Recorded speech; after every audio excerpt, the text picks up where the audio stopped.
Fils et du Saint-Esprit, un seul Dieu, Amen, que sa bénédiction repose sur nous maintenant et pour toujours, Amen. Aujourd'hui, nous sommes le 5e dimanche du mois de Bab et aussi on est le 29 du mois de Bab. Et en fait, tous les 29 des mois, on célèbre ou on fête les trois grandes fêtes seigneurales, la fête de l'Annonciation, la fête de la Nativité et la fête de la Résurrection. Et donc aujourd'hui, c'est pour cela qu'on a entendu ensemble vers l'évangile de ce dimanche, qui est l'évangile de la fête de l'Annonciation, du 29 Baramha. Et on fait cela parce qu'en fait, la nativité, on l'a faite le 29 Kiak, c'est-à-dire un 29 de mois, et le 29 Baramha, en fait aussi, où c'est en fait l'Annonciation, et selon le calendrier copte aussi, c'est le jour où on commémore la résurrection du Christ. Donc, c'est pour cela que, comme ces trois fêtes sont un 29 d'un mois copte, tous les 29 des mois coptes, on célèbre et on se souvient de ces trois grandes fêtes seigneurales. Et c'est vraiment apaisant quand on fête cela et on entend le nom de l'Annonciation, une bonne nouvelle qui est annoncée pendant cette période où on est en semi-confinement, où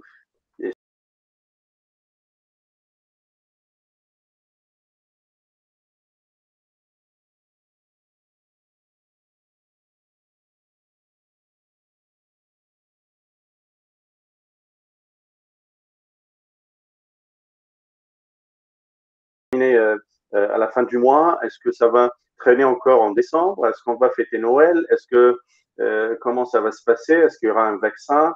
Il y a combien de nouveaux cas tous les jours? Il y a combien de lits dans les hôpitaux? Mais tout ça et toutes ces nouvelles et toutes ces actualités nous donnent le stress, nous donnent cette contagiosité de stress et dans le fait d'être tendu, on perd l'espoir. Et quand on parle de l'annonciation, ça vraiment apaise.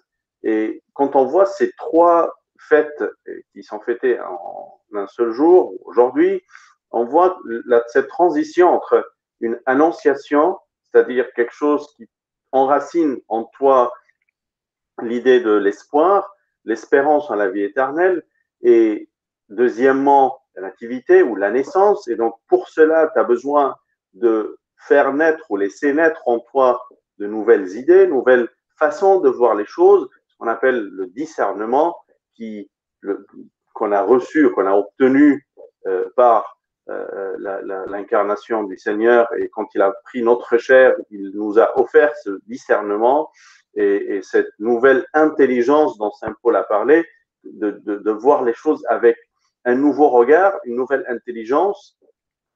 Et tout cela nous mène vers la gloire de la résurrection. La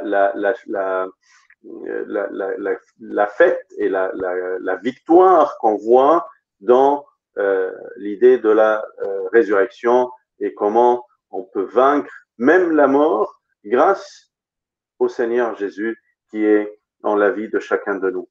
Quand on voit cela et on admire cette bonne nouvelle, c'est vraiment un avantage, un privilège que tous les chrétiens ont par rapport à nos collègues, nos amis, tout ce qui nous entoure. Mais quel espoir ils peuvent avoir, sauf l'espoir en Dieu et l'espoir en Jésus.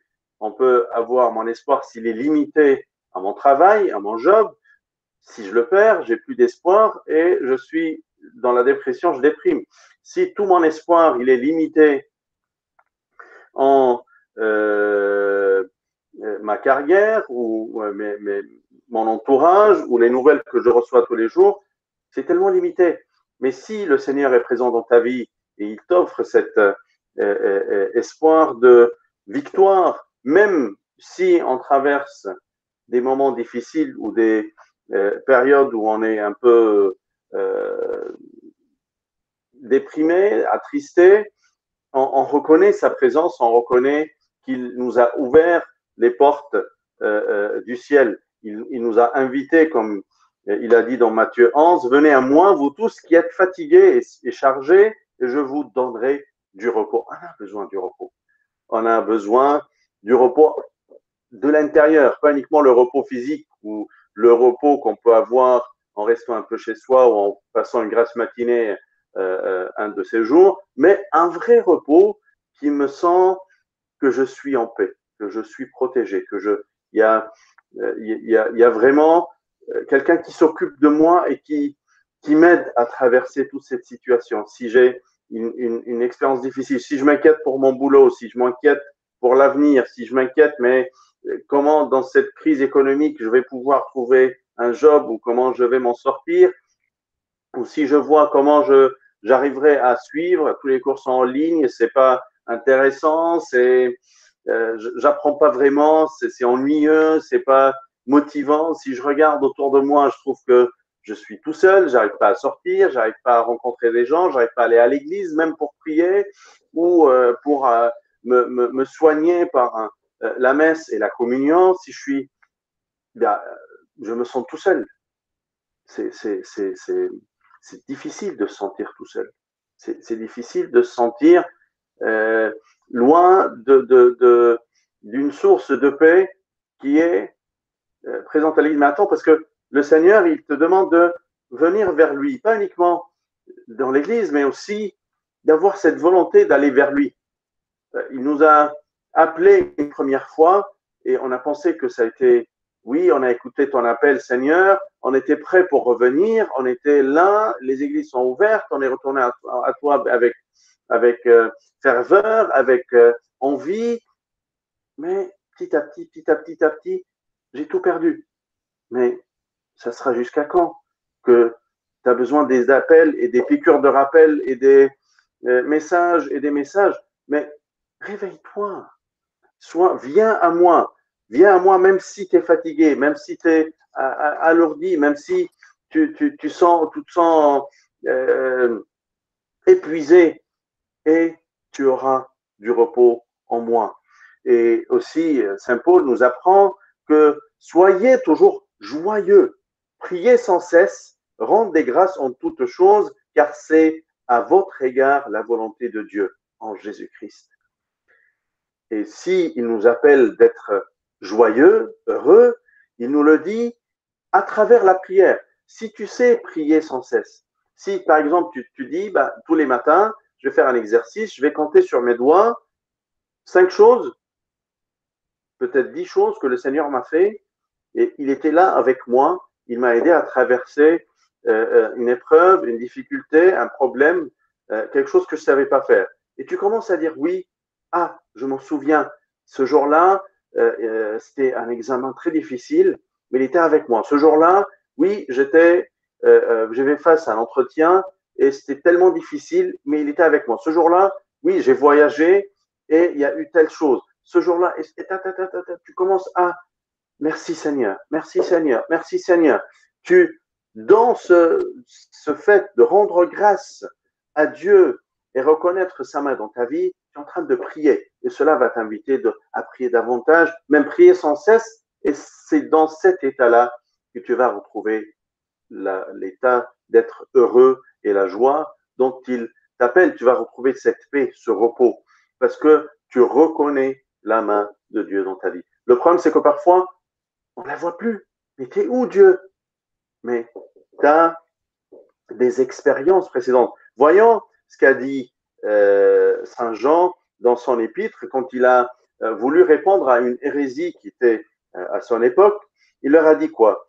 Ce qui était dès le commencement, ce que nous avons entendu, ce que nous avons vu de nos yeux, ce que nous avons contemplé et que nos mains ont touché concernant la parole de vie. Il a rendu témoignage, pas uniquement d'une histoire qu'il a appris, mais c'est de quelque chose qu'il a entendu, qu'il a vu, qu'il a touché de ses mains. Il a cette expérience personnelle avec Dieu. C'est quelque chose dont on a tous besoin de fouiller dans nos cœurs. Ah oui, j'ai une expérience personnelle avec toi. J'ai reconnu ce jour-là ta présence. J'ai appris que tu étais avec moi et je sais que tu le seras encore avec moi demain et après-demain. Je sais que tu m'as fait traverser pas mal de choses. Et en cela, Je témoigne quelque chose que je connais.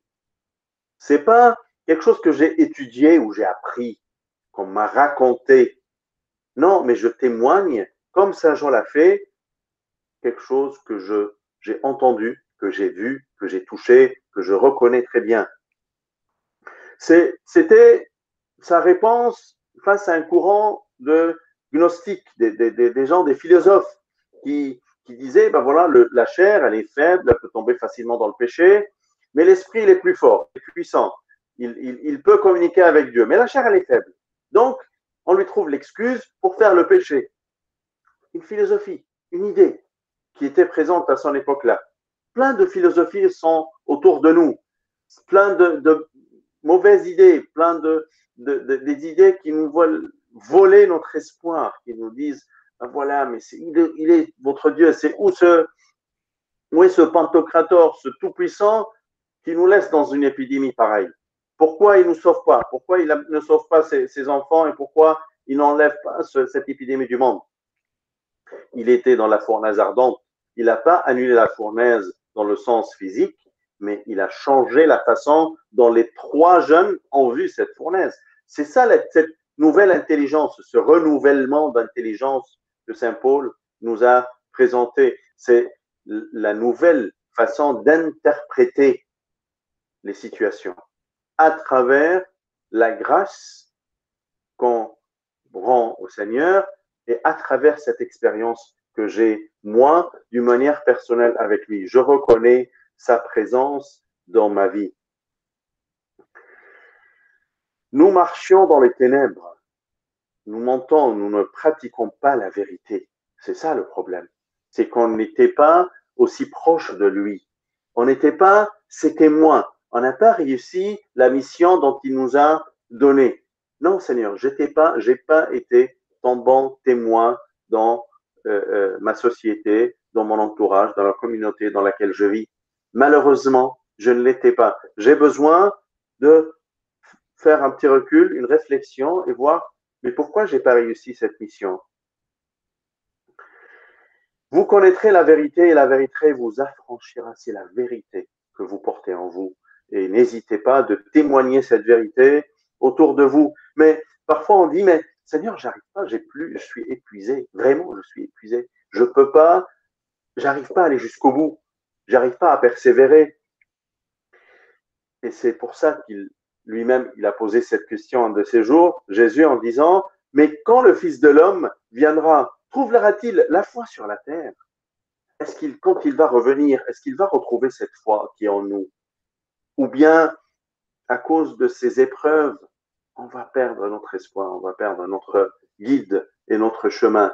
On va se tromper de chemin. Celui qui persévère et qui va jusqu'au bout, c'est celui qui vaincra, c'est lui qui va être couronné. Si tu participes à un marathon, tu n'es jamais félicité, sauf quand tu arrives à le point de fin, le point d'arrivée. C'est à ce moment-là que tu es félicité. Donc tu dois persévérer, tu dois aller plus loin, tu dois continuer à agir, enfant de Dieu, qui témoigne sa présence dans sa vie. Il n'est pas loin, il n'est pas en retard. Voyons la parabole des 5 vierges sages qui étaient là en train d'attendre sagement, avec leur lampe pleine d'huile, allumée toute la nuit. Ils attendent l'arrivée de l'époux. Ils attendent l'arrivée du Messie, du Christ, avec cette huile qui est le fruit du Saint-Esprit qui est présent dans la vie de chacun de nous. Ce fruit qu'on témoigne autour de nous continue à être une source d'espoir autour de toi. Continue à vivre cette annonciation que le Seigneur nous appelle à vivre par la nativité de la nouvelle intelligence et du discernement en toi-même, afin que tu aies la gloire et la victoire de la résurrection présente dans ta vie et témoignée aussi dans ta vie. Que le Seigneur nous donne cette force, cette puissance, cette nouvelle et qu'on a tous besoin d'apprendre qu'on a la vie et la vie est en nous, que cette nativité et cette naissance nous parviennent et nous donnent cette joie de vivre avec lui afin qu'on soit aussi glorifié avec lui par la victoire et la résurrection. Gloire à lui éternellement. Amen. Que l'amour de Dieu le Père, la grâce de son Fils unique, la communion et les dons du Saint-Esprit soient avec vous tous. Allez dans la paix du Seigneur, que la paix du Seigneur soit avec vous.